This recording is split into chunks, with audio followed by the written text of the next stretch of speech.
hinahalata pa si mga equipment sa si mga equipment na re-requesta.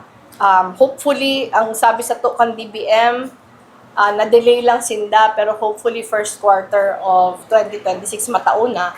Pag natauna to sa to, sige-sige na.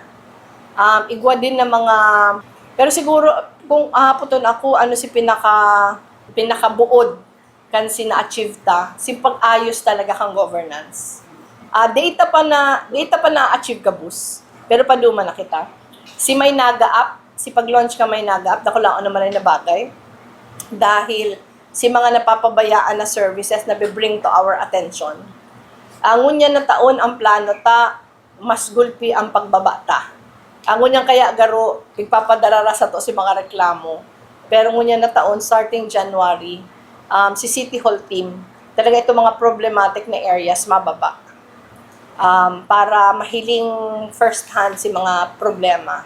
Takadako sa ito ang pinapaabot na dapat na solusyonan na, pero siguro dahil di ilang napapaabot sa tuya, di tulos na sa solusyonan, gusto tayo rebayan ngunyan.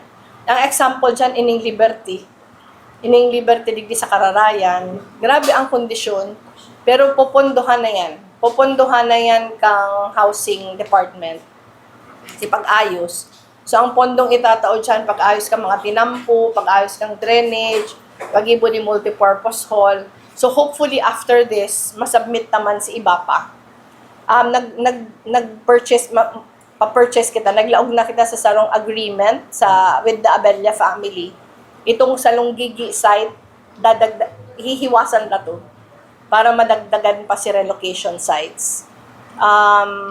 Si pagpondo din kang pag-ayos kan si mga existing na mga land preparation, kan si mga existing na mga na land bank ta, priority din siya. So ang target ta, significantly mabawasan na si backlog na 6,000 plus na houses. Iyan si backlog ta bago nag-moratorium. So hopefully mabawasan na yan para di na kita mag-moratorium si mga nangangaipon tabang makabalik ulit.